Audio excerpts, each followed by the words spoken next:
Vamos lá. Primeira vez aqui. Vamos ver quem tá aí. Nossa. Parecendo um coraçãozinho aqui. Para o lado, a Vânia. Vou colocar o óculos aqui. Cris. Márcio, Roberto. Nossa. Toda gente linda. Vou guardar aqui um pouquinho mais aqui. Tem um pouco mais de cor aqui.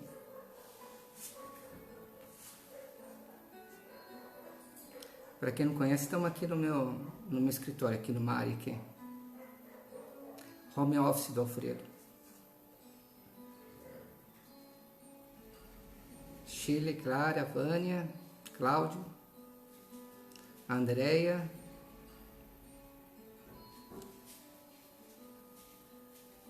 Mariane,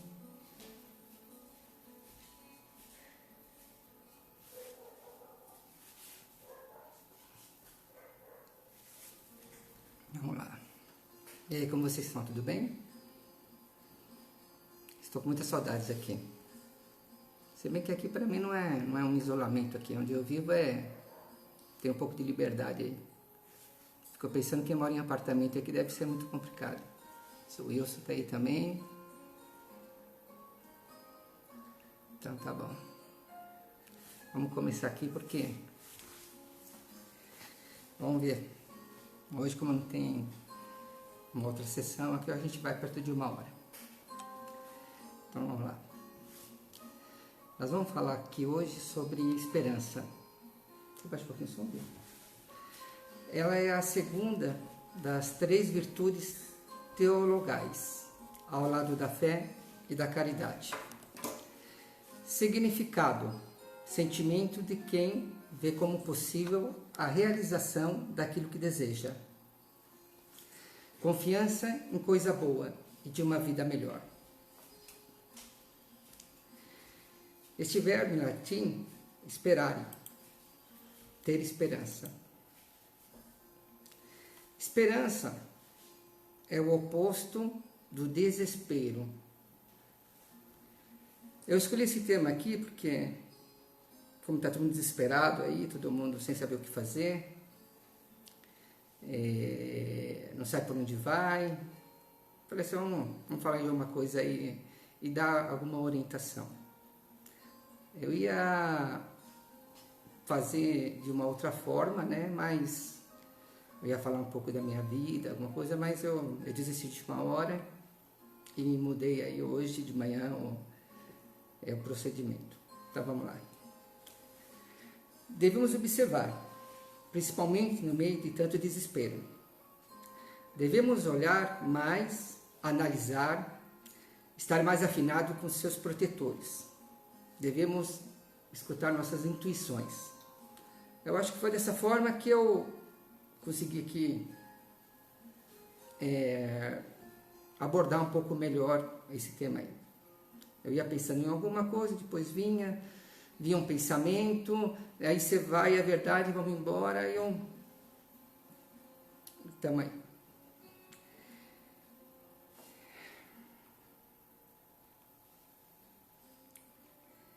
Resiliente. O que seria uma pessoa resiliente? Eu estava hoje preparando o café da manhã, aí eu liguei o noticiário na Band lá de manhã, né? E eu não estou estudando, não estou mais assistindo a Rede Globo, tá? Porque não tenho, apesar de ter um certo suporte psicológico, eu não oriento a ninguém, né? Aí eu estava fazendo um café, preparando, e eu vi ali, veio uma ideia. Precisamos ser mais resilientes. Aí no mesmo instante, o jornalista lá da Band chegou e falou que nós precisaríamos nessa hora de crise ter mais criatividade e resiliência. No mesmo exato momento que eu pensei, eu olhei para a televisão, aí veio criatividade e resiliência. Eu acho que é isso que nós precisamos ter nesse momento. Devemos sentir Deus em nossos corações, estado de comunhão com Deus. De que forma podemos aprender? passando por experiências, dificuldades, tragédias, guerras, pandemias.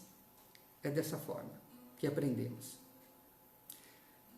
Para aprendermos, renovar nossa mente, aguçar nossa sensibilidade, aprimorar esse estado de comunhão com Deus.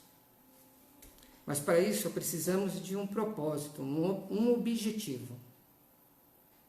Não é Deus que entra dentro de você, pois somos muito limitados ainda. Somos nós que devemos chegar até Ele. Devemos perseverar e passando por todas as dificuldades que deverão vir. Quem sabe possamos chegar um dia que venha em nossa memória a frase de Jesus: você é meu vaso escolhido. Assim como Saulo no judaico, vide Paulo e Estevão, um livro, comecei a ler faz pouco tempo. Eu comprei esse livro faz uns 3, 4 anos que está lá. Por ele ser muito grosso, eu deixei ele guardado ali um tempo. Antes dessa crise começar, eu peguei, deixei na minha cabeceira, comecei a ler. E eu vi que livro maravilhoso. Eu não estou no começo, não vou falar muito dele, mas eu já passei pela história da peste, né? Onde nos navios, teve um personagem lá que cuidou, passou pela peste, foi sobrevivente da peste. Foi recolhido pelos nossos amigos espirituais. Então, disse-lhe, porém, o Senhor: vai, porque este é para mim um vaso escolhido, para levar o meu nome diante dos gentios, e dos reis, e dos filhos de Israel. Enquanto isso não acontece, devemos ser os trabalhadores de última hora. Desconfio por qual motivo essa parábola se apresenta quase todas as vezes que abrimos ao acaso o Evangelho no farol de Ismael, em nossas reuniões, nos nossos preparativos de sábado. É aquela que começa assim: o reino dos céus é semelhante a um pai de família que saiu de madrugada a fim de assalariar trabalhadores para a sua vinha.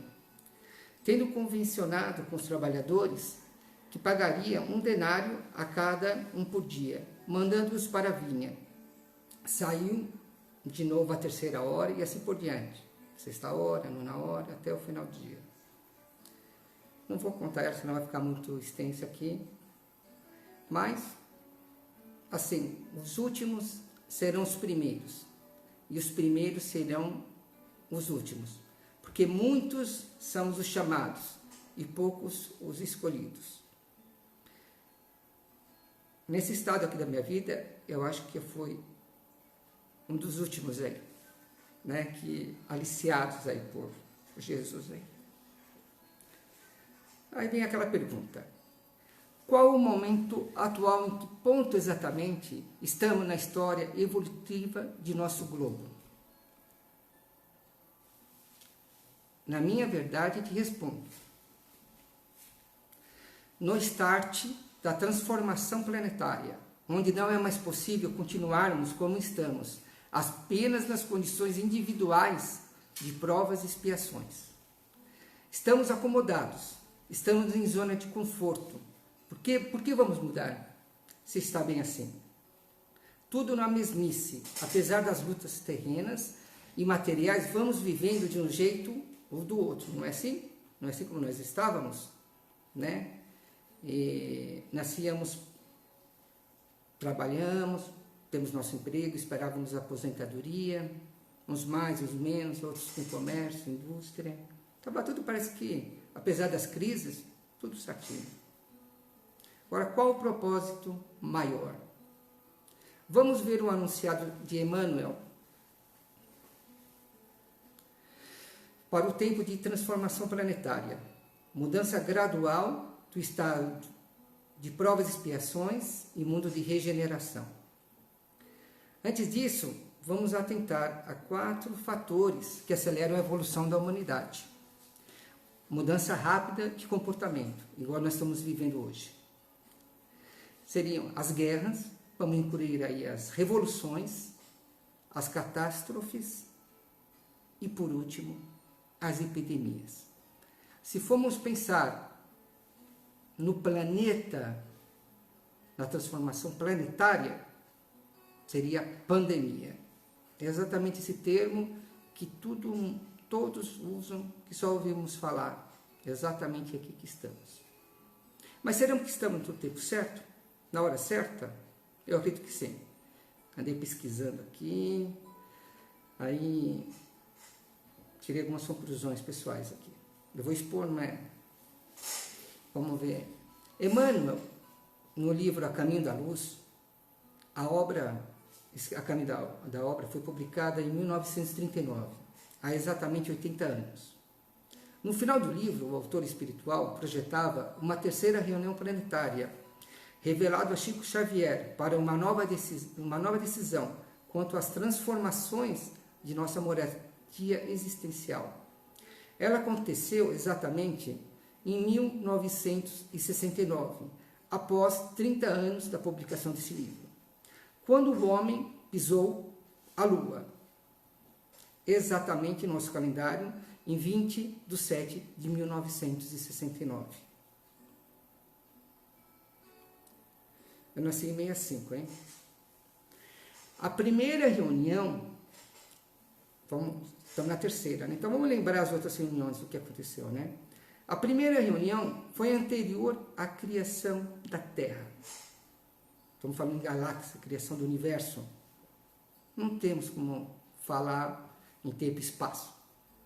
Só Deus vai poder responder essa pergunta. Mas vamos deixar no ar. Se alguém souber, vai pesquisar, quem sabe. A segunda reunião anterior seria a vinda de Jesus. A segunda reunião. Foram todos os preparativos, né, necessários para que ele viesse à Terra. Tá? Um Cristo vinha até nós, materializado, incorporado, para nos dar os ensinamentos. Quanto tempo, espaço, em tempo dura isso? Há pelo menos 700 anos antes de seu nascimento, de Jesus Cristo, foi relatado por Isaías, que já previa sua vinda. Então você vê que o tempo e espaço, em relação ao universo, Deus e o nosso tempo atual, né, vamos guardar isso aí na cabeça, aí que vamos precisar ir mais para frente. Nessa terceira reunião, os espíritos, os cristos, os governadores dos planetas, Cristo, Jesus, governador do planeta Terra, cada planeta tem um governador, se assim entendemos aí a questão, né? Então, abaixo de Deus temos os governadores, assim como os estados, assim, se for pensar em ordem hierárquica. Se destacou o fato de que Jesus, o Cristo de nosso planeta, estabeleceu junto aos demais uma moratória de 50 anos, que iria se vencer em 2019, no ano passado, para que não ocorresse uma terceira guerra mundial, dando aos homens a oportunidade de desenvolver o respeito mútuo e fraternidade, conduzindo-os a se amar. Qual o motivo dessa reunião? Por quê? Por que foi chamada às pressas essa reunião aí, quando o homem pisou na Lua? Acendeu uma luz vermelha ali no universo. Estava em risco a manutenção da ordem do universo. Se o homem conseguiu transcender o espaço físico onde ele está confinado, imagine, com a tecnologia, com o desenvolvimento, com o adiantamento, o que nós não poderíamos fazer de prejuízo para o universo? Se tudo é um equilíbrio, tudo conspira, está tudo equilibrado. O desequilíbrio aqui, nossas guerras. Quando explode uma ogiva nuclear, aqui, não só a Terra é afetada, todo o universo. No início de 2018, estamos falando de 2019, vence a moratória, em julho. No início de 2018, anos que se completavam 49 anos dessa terceira reunião, ocorreu uma quarta, para estabelecer qual seria o destino que afetaria o futuro do nosso planeta. Um ano antes do prazo, porque nossos governadores espirituais, Jesus, nosso governador planetário, do nosso planeta, né? Já observaram, passaram 50 anos, passou 49, não teve uma guerra mundial, o que aconteceu? Então não ia ter essa guerra mundial. Os homens tomaram uma certa consciência do que iria causar uma destruição interna no nosso planeta.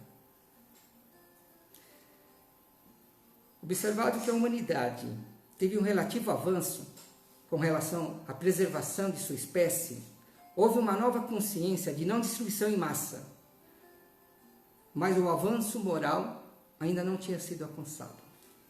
Conclusão: seríamos poupados de maiores sofrimentos e evitados propagação de um certo sentimento de ódio e vingança entre os povos irmãos, entre pai e filho, a exemplo das guerras civis. Então seríamos poupados, mas nós precisaríamos evoluir. Então, a oportunidade de desenvolver o respeito mútuo e a fraternidade, conduzindo-nos a nos amarem, foi a epidemia. Essa foi a escolha. Ou seja, se falarmos em mudança planetária, deverá atingir a todos sem distinção, de forma mais justa, sem que se possa definir na situação atual em que nos encontramos o causador do problema. Não há um culpado numa epidemia. Hoje não conseguimos identificar o culpado. Essa resposta, ela virá lá na frente, quando tudo já tiver passado. Pois agora não importa vir à tona, ou seja, o meio é menos relevante do que o fim. Esse sim é importante, a nossa evolução moral. De um jeito ou de outro, iremos alcançá-la. Para uns, mais rápido, para outros, nem tanto. E não se iludam, hein? Para grande parte de nós, continuaremos e teremos o privilégio de reencarnar aqui na Terra. E teremos uma situação mais favorável, a qual possamos aprender de uma forma menos traumática, mais leve do que vamos ter agora. E estamos enfrentando. Só uma observação, fechar esse raciocínio de tempo e espaço, né? Há um relato fornecido pelos chineses do primeiro contágio. Ele data de 17 de 11 de 2019. Se supomos 50 anos após o homem pisar na Lua, então seria 20 de 7 de 2019. Considerando o período de incubação médio, 1 a 14 dias, e que o primeiro contágio pressupõe a pré-existência do vírus, e levando em consideração a confiança na verdade dos chineses, duvidosa, historicamente é um país fechado, uma imprensa controlada, o vírus poderia já estar circulando há pelo menos 4 meses, sem ninguém saber, sem ser divulgado. Isso aí não é, o Alfredo está falando, não, isso está nos livros, está nas informações que nós temos aí. Aí, vou me levar aqui ao Livro dos Espíritos. Pergunta 738. Deus não poderia empregar para melhorar a humanidade outros meios que não os flagelos destruidores? A resposta dos Espíritos, da verdade. Sim, e diariamente os emprega. Pois deu a cada um, na sua individualidade, os meios de progredir pelo conhecimento do bem e do mal. É o homem que não os aproveita. Então é necessário castigá-lo, sem orgulho, e fazê-lo sentir a sua fraqueza. Uma breve conclusão aqui. Então, individualmente, para os que observam a necessidade de melhora, é um processo lento. Para muitos, acomodados em suas paixões, ambições e necessidades terrenas, deixam de se preocupar mesmo tendo uma leve noção da sua necessidade. E há aqueles, por dizer, homens zumbis, que parecem estar desavisados e alheios a tudo. Tanto faz, tanto fez. Ao que se passa à volta ao seu redor. Parece que caíram de paraquedas aqui no mundo, sem ter ideia que foi o avião que os trouxeram, dada a ignorância boa parte. Indo um pouco mais a fundo, revendo a questão do livro dos Espíritos 737, com que fim Deus castiga a humanidade com flagelos destruidores? Resposta dos Espíritos: para fazê-lo avançar mais depressa. Não dissemos que a destruição é necessária para a regeneração moral dos espíritos, que adquirem em cada nova existência um novo grau de perfeição? É necessário ver o fim para apreciar os resultados. Só julgais essas coisas do vosso ponto de vista pessoal e a chamais flagelos, por causa dos prejuízos que vos causam. Mas esses transtornos são frequentemente necessários para fazerem que as coisas cheguem mais prontamente a uma ordem melhor, mais depressa, realizando-se em alguns anos o que necessitaria de muitos séculos. Então, dá para entender aí, começar a entender o start, o ponto inicial, de estágio que nós estamos. Aí vem uma famosa frase aí, ó. Os fins justificam os meios, que significa que qualquer iniciativa é válida quando o objetivo é conquistar algo importante, algo maior, a vontade de Deus, nosso Pai. Muitos aqui, nessa situação, com um grande número de vítimas, de baixas, pessoas desencarnando aí, muitos se perguntam, e as pessoas boas que vão junto? Que estão aí no meio, que estão desencarnando? Seria a hora certa, tanta gente de uma só vez? E eu que resposta, quando se joga uma rede no mar, vem tudo quanto é peixe, pequeno, grande, estrela do mar, tudo que está ao seu alcance. Vamos ver a pergunta 738A. Nesses flagelos, porém, o homem de bem sucumbe como os perversos, isso é justo?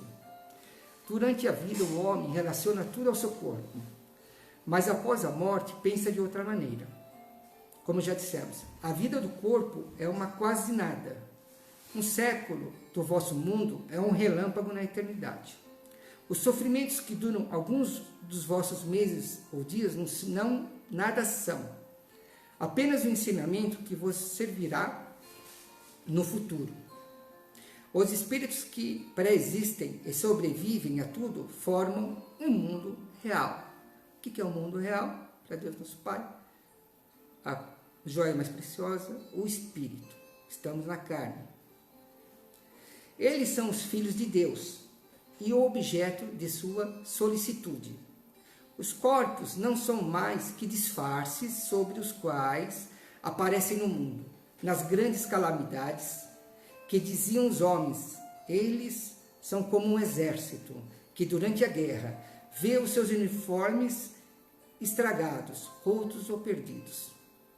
O general tem mais cuidado com os soldados do que com as vestes. Então Deus tem mais cuidado com os nossos espíritos do que com a carne, a presente encarnação que nós estamos aqui. Por mais que seja difícil no nosso entendimento momentâneo, devemos nos preocupar mais com o conteúdo e menos com os frascos dos perfumes. Isso faz-me relatar, estou falando nos Trabalhadores de Última Hora, no livro do Dr. Inácio. Foi o primeiro livro que eu tive a oportunidade de ler. Tanto que eu sou um trabalhador de última hora, entrei um pouquinho mais tarde, não vim de berço. Pela história do Farol, eu fui meio que chamado aí, tá, para fazer um serviço lá e acabei ficando. Estamos aí já há 10 anos aí. Aí, esse livro, Os Trabalhadores da Última Hora, ele me marcou muito aí. Foi a dona Eneida aí, uma trabalhadora nossa aí, muito carinho, que hoje ela não está indo trabalhar, mas é que eu tenho com muita estima aí. Então tem uma fase aí nesse livro que nossos amigos espirituais descem no Haiti depois de um terremoto, um país cheio de guerras, de milícias, né? E aí eles vêm observar, né? É uma instrução dos espíritos, um entendimento que se faz, né? Aí vários corpos aí espalhados nos escombros, na hora do rescaldo, né? O pessoal levantando as pedras, tirando os corpos, né? E muitos espíritos, naquele momento, naquela cena que foi descrita, saíram dos seus corpos com os haitianos moradores, hein? Não eram soldados, não era nada, eram vítimas, né? Eles saíram de seus corpos e a percepção de quem estava assistindo lá, eles estavam com roupas nazistas. Todos eles que estavam lá. Nem sabiam o que estava acontecendo. Começou a sair como se fosse um exército nazista lá naquela situação. E não estavam sendo socorridos. Aí abriu-se uma fenda aí na terra e saíram uns monstros lá para fazer o recolhimento, né? Dado o adiantamento dos pensamentos, moral, eram tipo jacarés, eram uns monstros. Eu me lembro assim mais ou menos, né? Não consegui revisá-lo, mas eu me lembro da história, né? E aí jogavam rede, prendiam eles com redes e levavam para o centro da terra. Isso aí me marcou muito. Então, quando a gente fala de frasco, perfume, a gente não sabe quem somos, né? De onde viemos, o que fizemos. Então, não tem herói, não tem vítima, somos todos farinha do mesmo saco. Aí. Então, uma breve explicação aí.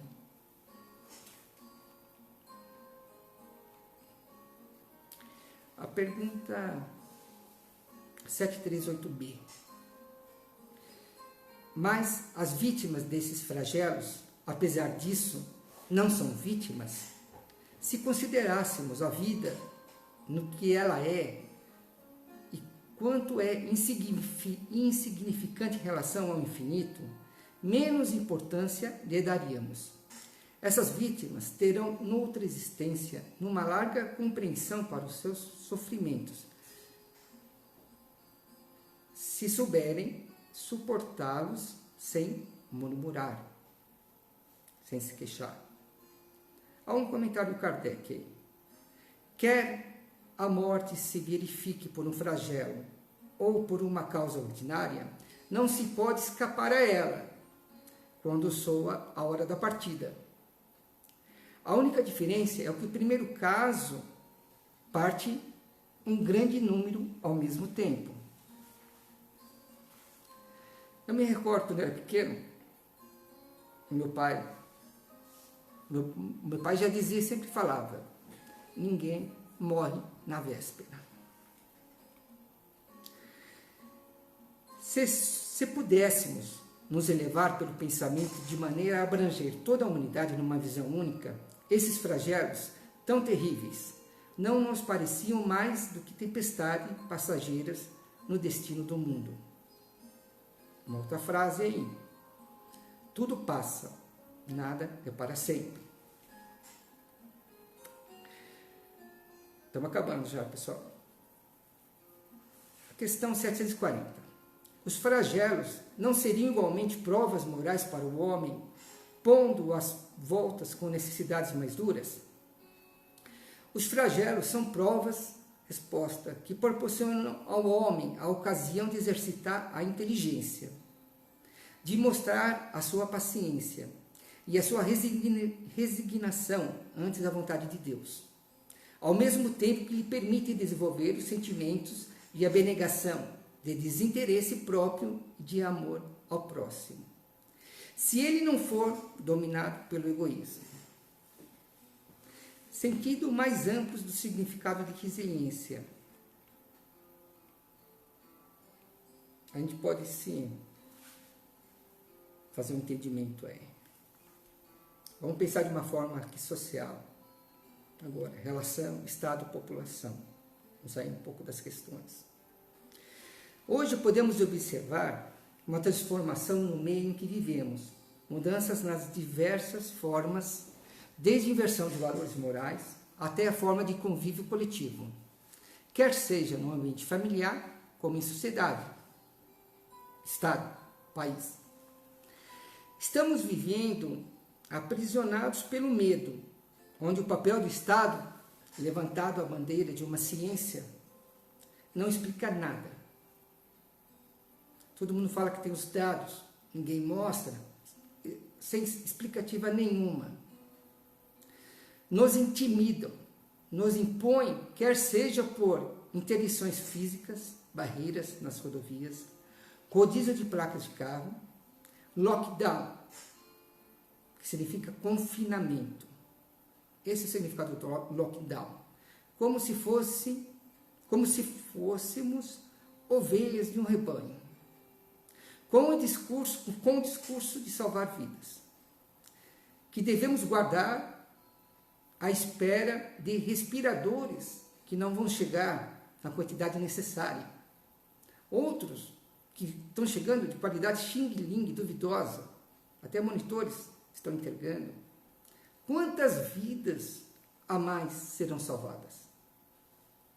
O mesmo Estado, na outra ponta, prega exatamente o contrário. A liberação com restrições. O que está certo? O que está errado? Ninguém. Está todo mundo perdido aí.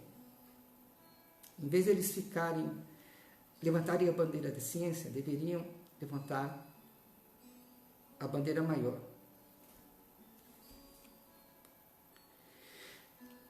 Diante das mudanças de hábitos e rotinas, o único ponto em que todos concordam, sem distinção de sexo, raça, ideologias, religião, país, é que nada será como antes. Fique em casa. Nada será como antes. Todo mundo fala isso. Seja em lives, seja em noticiários, todo mundo tem uma opinião formada. A única verdade hoje é nada será como antes. Ou seja, vamos fazer aqui um parênteses. Aqui, ó. Deixai a vossa antiga maneira de viver e despojai-vos do homem velho. A superação consiste em deixar a vida antiga, a antiga preguiça, a antiga autopiedade, o antigo conformismo de achar que qualquer tipo de vida é a mesma coisa. Estamos na hora do achismo aqui, né? Essas são características do homem velho, não do homem novo, renascido em Cristo. É hora de recomeçar com força da fé, conforme nossa irmã Cris abordou ontem. Ou seja, temos que ter esperança. Vou falar uma coisa aqui para vocês. Nós somos a esperança. Eu sou a esperança e tu és a esperança. A esperança somos nós agora. Vamos observar mais, estudar mais, criar novas estratégias. Se não vai de um lado, vai pelo outro, mas vai. De um jeito ou do outro nós vamos. Vamos sair dessa daí. Ouvimos falar em reinventar. Muitas lives, muitas opiniões, formadores, né? Os desesperos, os empresários, os donos de comércio. Olha em que situação que nós estamos.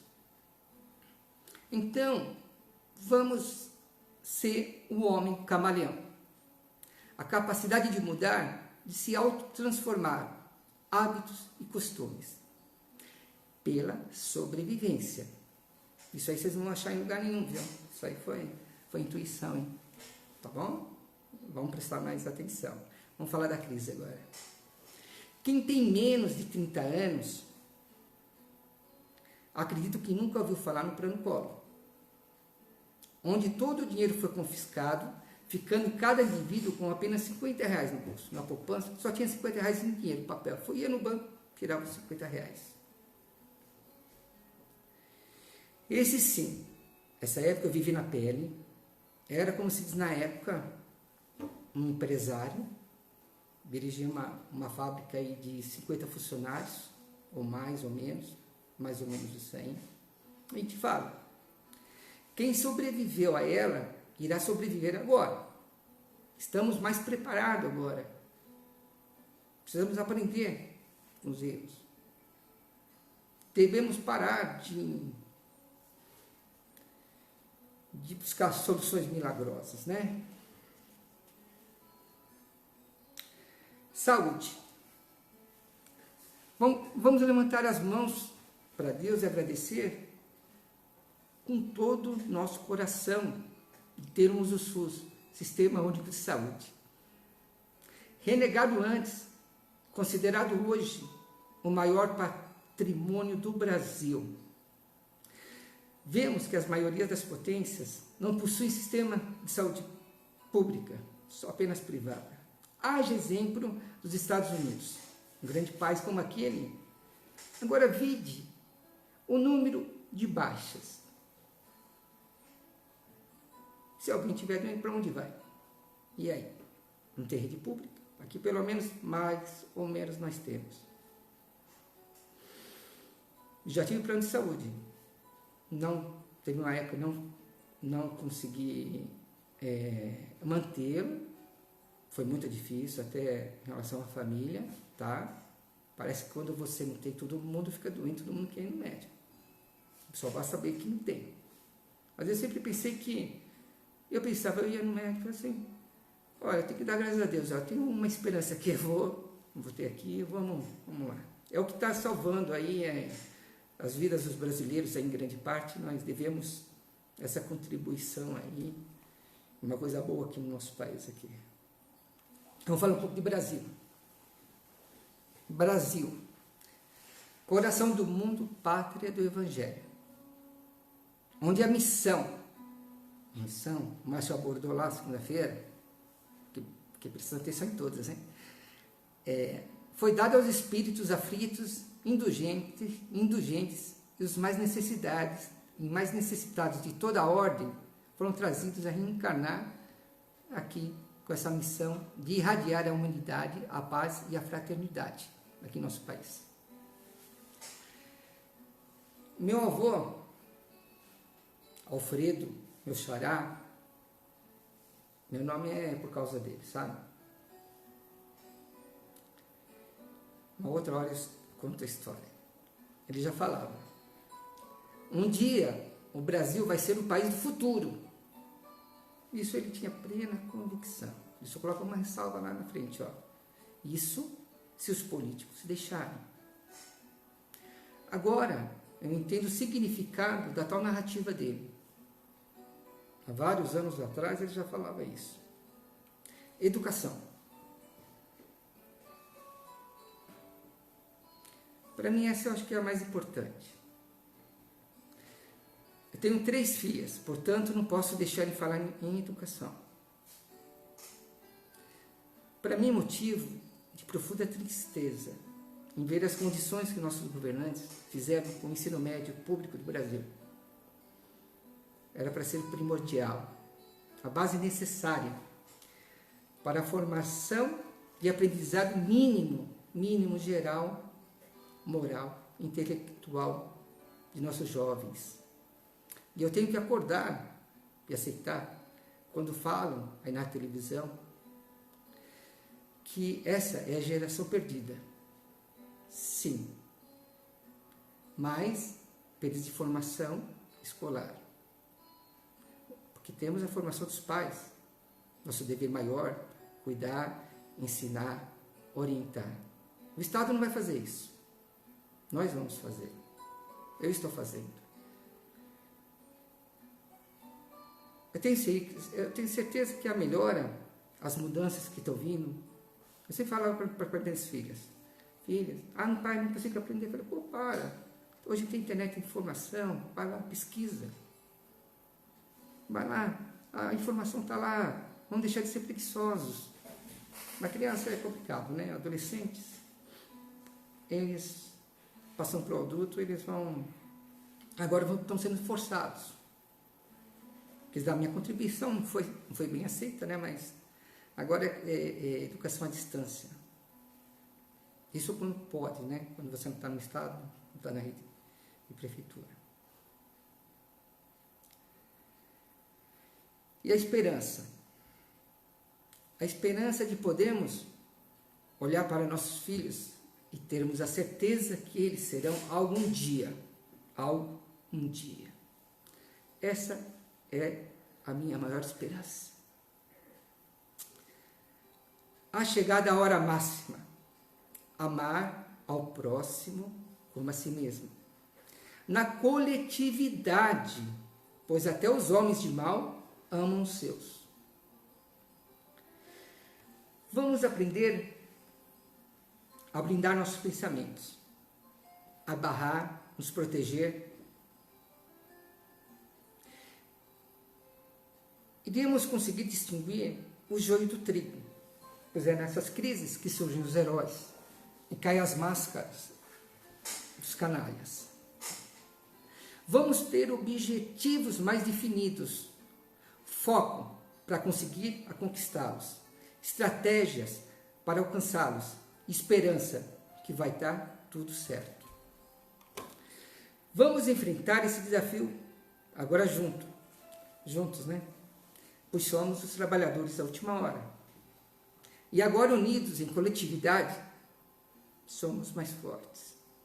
Já temos 24 aí, né? Olha o coletivo aí. Vamos ter coragem para tomarmos as decisões difíceis. As fáceis não são fáceis, agora as difíceis, né? Que nos impõem nessa situação, vamos ter coragem. E para ter coragem, quando estivermos desesperados, aonde iremos achar as respostas? Nem todos acham assim fácil. Eu não acho fácil. Eu, assim, quando estou com problema, eu não vou dormir. Só falava de mim, não tem sono, não tem pesadelo, não tem sono. Aí eu vou dormir com problema, no outro dia acordo, tal, durante o dia, pá, aí vem aquela intuição, a resposta vem.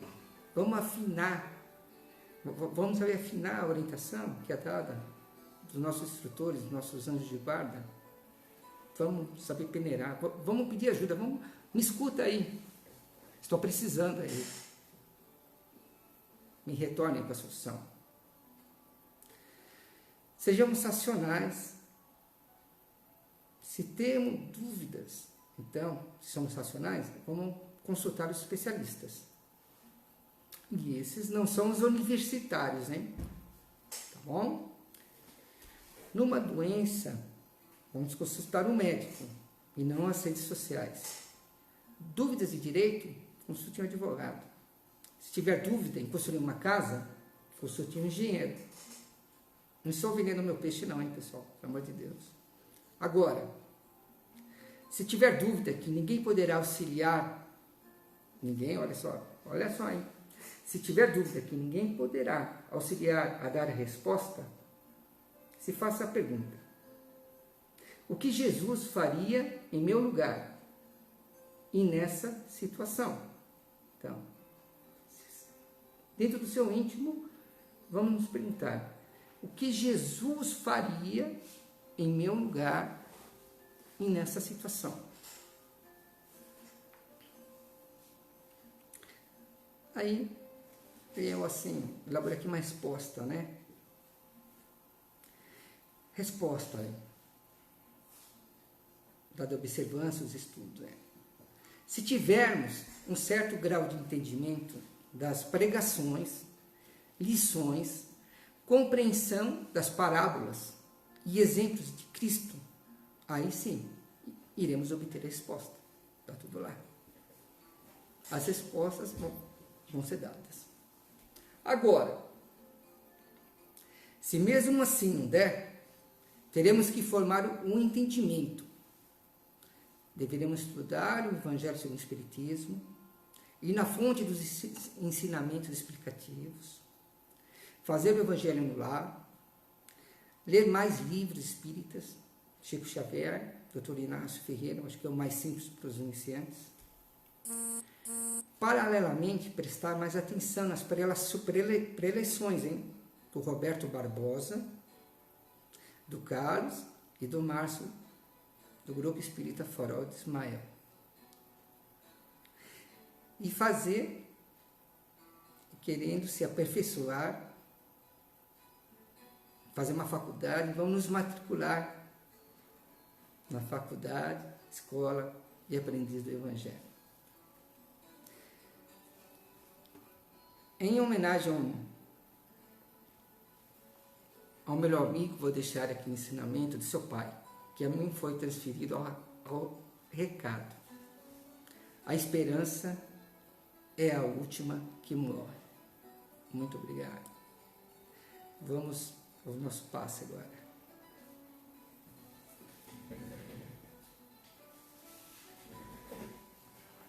Estou vendo se tem um espírito aqui. Isso aí. Vamos dentro do nosso íntimo, dentro de nossa paz interior. Vamos pensar que estamos lá na câmera, vai. Na frente dos nossos amigos passistas.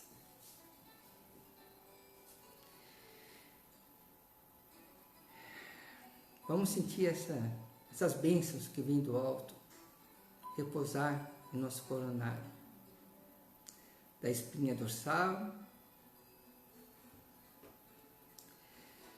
Vamos mentalizar o passista, que são os nossos protetores agora, nossos anjos de guarda. Iluminar nosso coração com essa cor verde, verde esterilizante. Aflorar os nossos melhores sentimentos nesses instantes. Em sequência, vamos no nosso laríngeo. Vamos projetar aí a luz azul.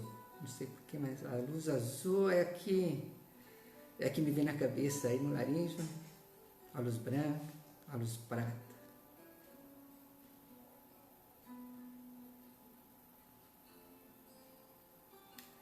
Vamos pensar no nosso reduto doméstico, nos nossos home offices, nossos parentes,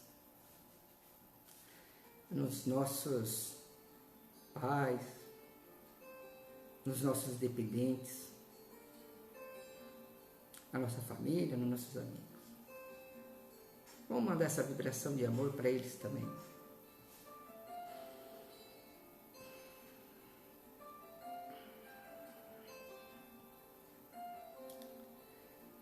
Nossa, eu senti bastante agora, hein? O estado da sinergia aí com vocês. Vamos abençoar a casa de cada um de vocês, trazendo essa paz. E vamos encerrar com o Pai Nosso. Não vamos encerrar com o Pai Nosso, não. Mas vamos Pai Nosso. Pai Nosso que estais nos céus, santificado seja o vosso santo nome. Venha a nós o vosso reino, seja feita a vossa vontade, assim na terra como no espaço. E o pão nosso de cada dia nos dai hoje. Perdoai as nossas dívidas, na medida que perdoamos os nossos devedores. E não deixeis cair em tentações, e livra-nos de todo mal, porque vós é o Rei, o poder e toda a glória, como para todo sempre. Como iniciamos às 6 horas, não deu tempo de fazer a nossa hora das 6 horas, a prece de Ave Maria.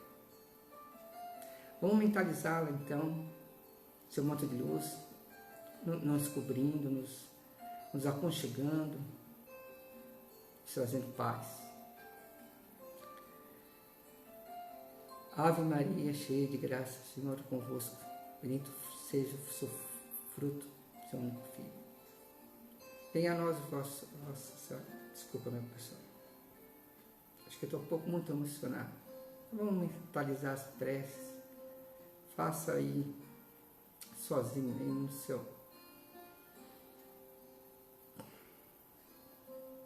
no seu lar. Muito obrigado.